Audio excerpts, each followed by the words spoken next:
All right, welcome back to Late Night Lately, the late night show. By my count, maybe 3 weeks late. Listen, I wrote a monologue 3 weeks ago at this point, and you know what? We're gonna do it. We're gonna do the jokes. I'm not preparing anything new. Let's get it over with, and then we can move on with 3 weeks worth of 3 weeks worth of videos and stuff. Okay. Hold on, I have to correct something. Okay. Tim Scott dropped out of the Republican side of the 2024 presidential race, and when asked about Scott, the other candidates were simply replied, "Ah," because he's black. Ire grew towards Elon Musk after he seemingly agreed with an anti-Semitic tweet on the platform X, formerly known as Twitter. In other news, the sky is blue. President Biden, that wasn't a good one. President Biden met with Chinese President Xi Jinping in this past week. Again, 3 weeks ago. This was Jinping's first trip to the U.S. in over 6 years, while it was Biden's sixth attempt to try to walk normally beside another human being. Washington's National Zoo bid farewell to two giant pandas that have been living there since the year 2000. It was about time, given that the pandas were only smoking weed all day and could no longer be on the zoo's health plan. Because they're 23. And in 2 years, they would have been. I'm explaining a joke, whatever. The U.S. said it would welcome back any giant pandas from China, but only on the condition that China would take one of the orangutans native to the U.S. And that was a monologue. All right, let's get on with these last couple of weeks of late night news. Leslie Jones sat in with The Daily Show, and the Correspondents took over The Daily Show. And this week, Michelle Wolf returned to The Daily Show. It's been a packed couple of weeks. Now, unfortunately, as many of you may know, I have a lot of subscriptions, and I subscribe to YouTube TV, which is one of my subscriptions. I did not know for weeks, for at least, because I missed all of Leslie's week.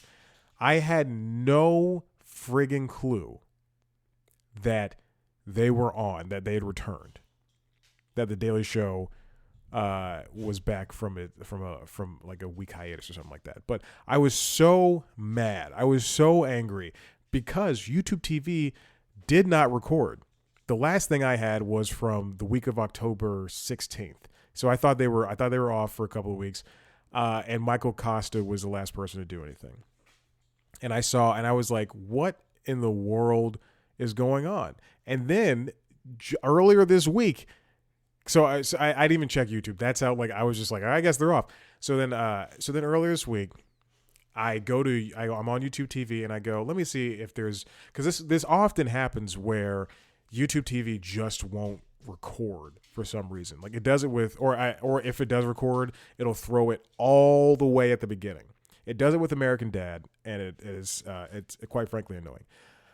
But with The Daily Show, there's an entire new Daily Show section. Not section, but like posting. Oh, Jesus. Maverick destroyed a toy, and he took all the fluff out, and now I see that I did not throw the toy away, and so now all the fluff. Maverick, come here, buddy. And now the remaining fluff from that toy is outside on the ground, and after I just cleaned it up. It's almost dinner time. It's 4:30. It's nowhere near dinner. It's an hour away from him and Nova.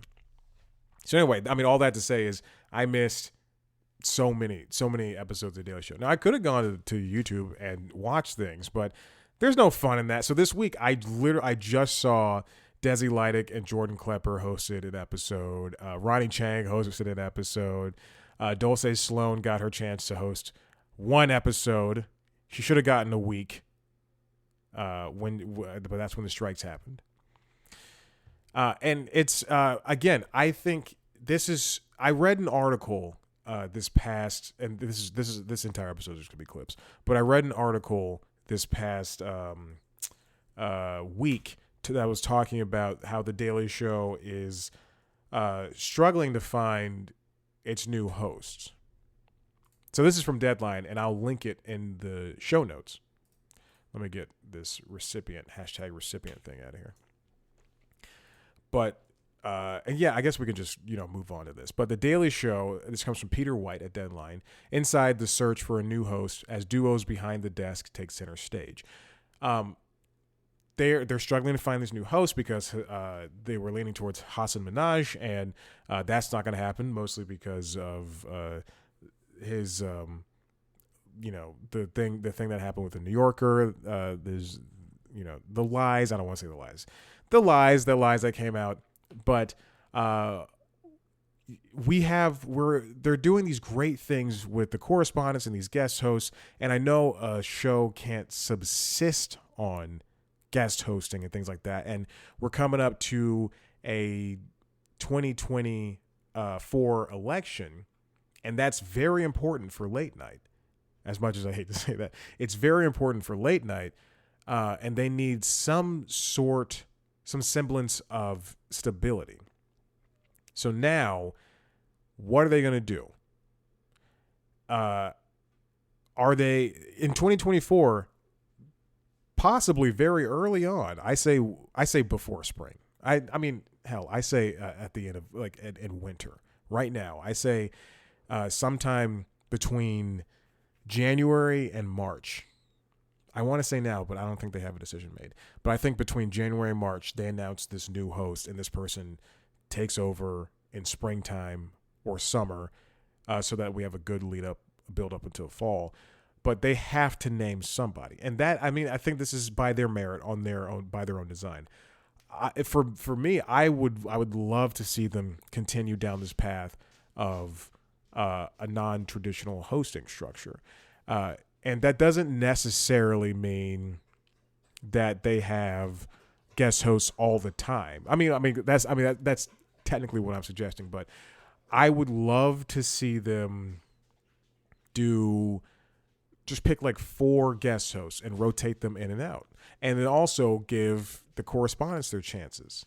So that's 5 people, or just make it a correspondent-based show, but they need somebody to steer the ship. And what Peter White writes here is that Desi Lydic and Jordan Klepper were lauded on social media because of how well they performed together, their chemistry. If you'll recall, before Roy Wood Jr. left the show, he and Desi Lydic were rumored to be the ones to take over the seat. It was either going to be one of them or it was going to be the both of them. But then he left during the strikes, which is, what was right for him. Jordan Klepper already had his own show, which did not perform very well because now we're in a time, because it was basically a Colbert Report style show, and it just didn't. And while the jokes were funny, I think it was a little bit too real for everybody. Taylor Tomlinson is getting her own show, a version of At Midnight that's called After Midnight on CBS, and it would be great to see a woman in charge and hosting the Daily Show. Desi Lydic has been there since 2015, and she's a very funny person. I still think Roy Wood Jr. and Desi Lydic would have been great. Hey, Maverick. Jesus, there's more now. I don't know how there's more fluff in this thing. But what we have, and also Leslie Jones hosted with Jordan Klepper. I think they should we're in a new era. We should continue doing these strange things. And there are now, out of all the hosts that they've had since January: Leslie Jones, Wanda Sykes, D.L. Hughley, Chelsea Handler, Sarah Silverman, Hassan Minhaj, Marlon Wayans, Cal Penn, Al Franken, John Leguizamo, Desus Nice, Charlamagne the God, and Michelle Wolf. I think that they could stick with a good core 4 plus the correspondents who could switch in and out, and they could do different things. In fact, along with Sarah, Michelle, and Leslie, Cal Penn is said to be coming back, and he's supposed to be in the running, along with Chelsea Handler and Charlamagne the God, who more recently had a show, Hell of a Week, was canceled on Comedy Central. And I don't know if it was late night, but it was definitely a show that was after 10 p.m. I would love to see Leslie, Chelsea, Sarah, Michelle just basically trade off hosting duties until the election, and they choose from one of those people. I think Sarah's a little bit too busy. I think Leslie's a little bit too busy. But Chelsea has been very adamant, along with Cal Penn, has been very adamant that she should have the job. And I like Chelsea when she was hosting. It was fantastic. I would love to see something different. And adding a woman back into late night would be fantastic, because Full Frontal with Samantha Bee was canceled wrongfully on TBS.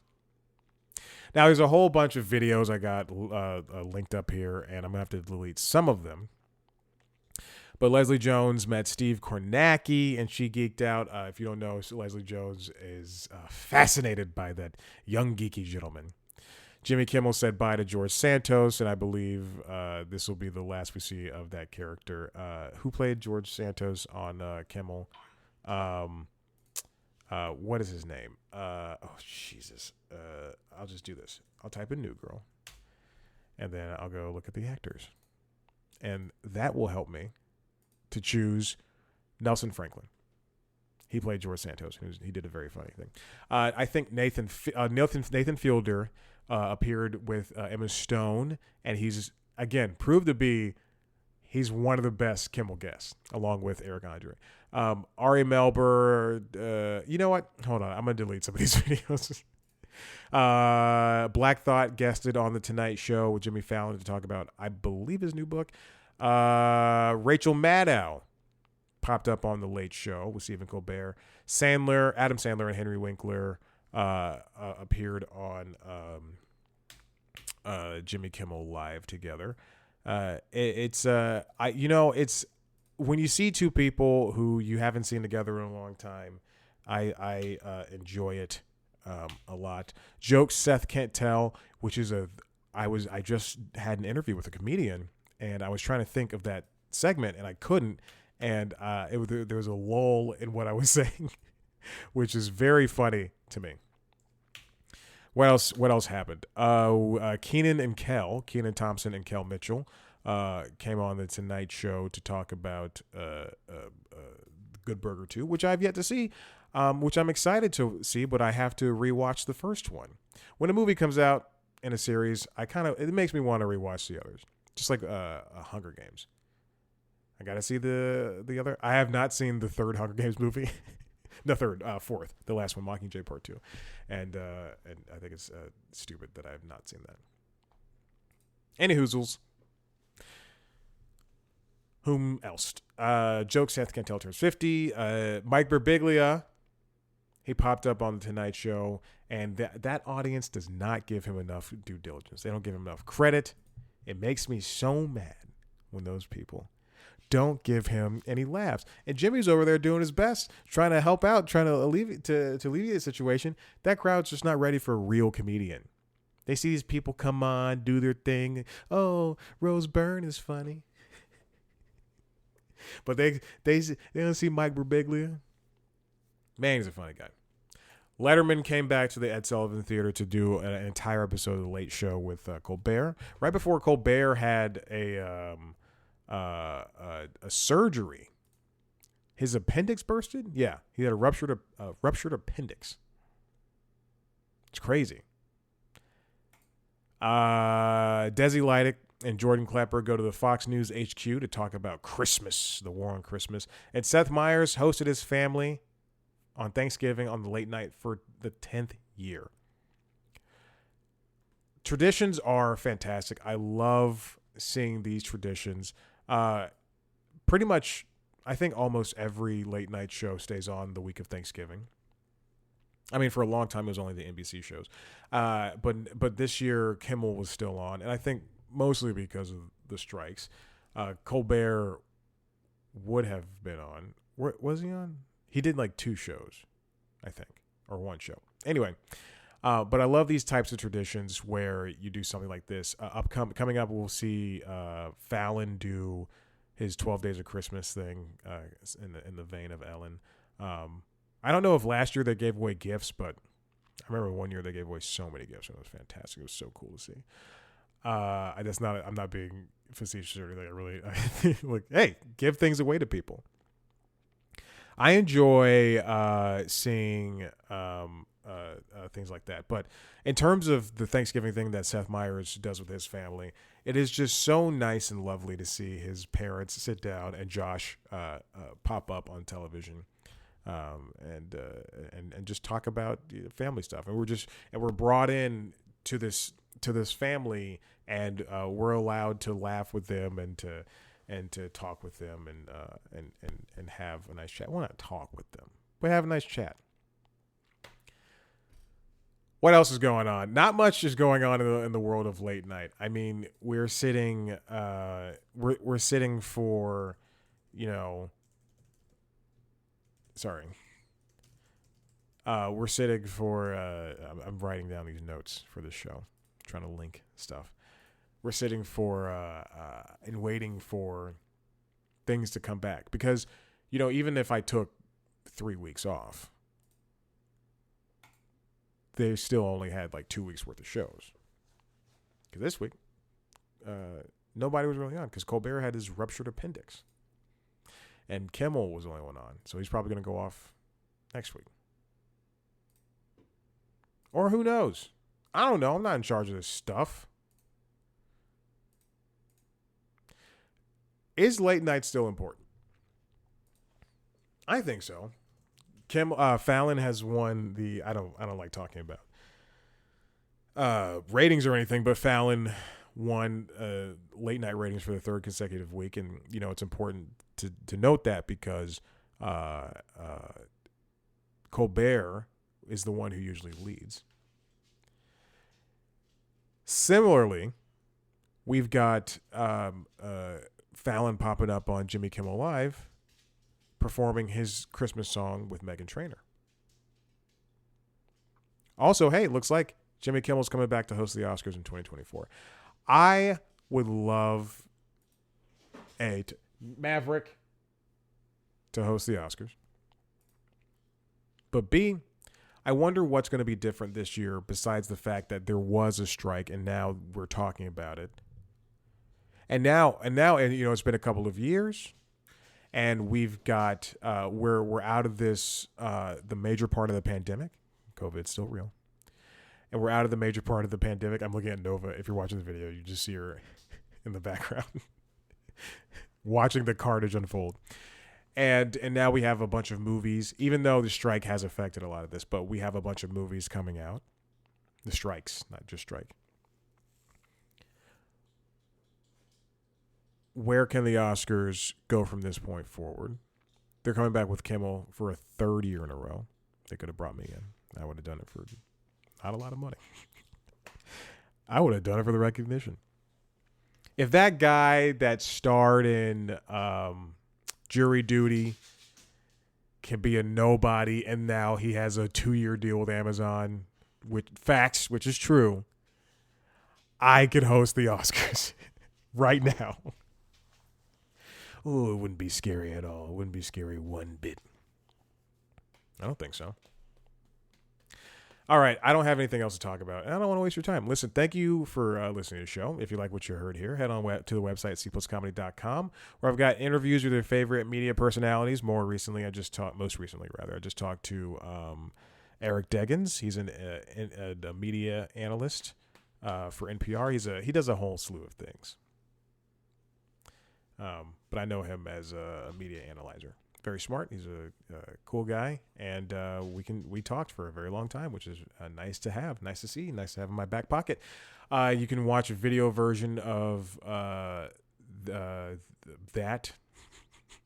on youtube.com/peoplescomedy, along with the video versions of every podcast we do. Oh, they're kissing. The pets are kissing.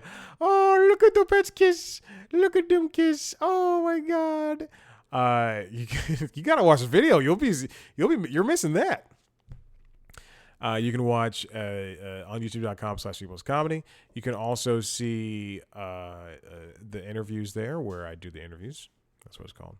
If you want to listen to the interviews, it's under the Constitutionalist Podcast, which is the premier entertainment business news podcast for the website, and LinkedIn Logs, which is the business podcast for me, business? The Job Podcast. I don't know, whatever. I'll try to get a job. You can do all the other stuff. TikTok, Instagram, Twitter, Facebook, at C Plus Comedy. Me, at Chad Black White. I should really have pressed this earlier, but whatever. Here you go. Stop meowing. Bye.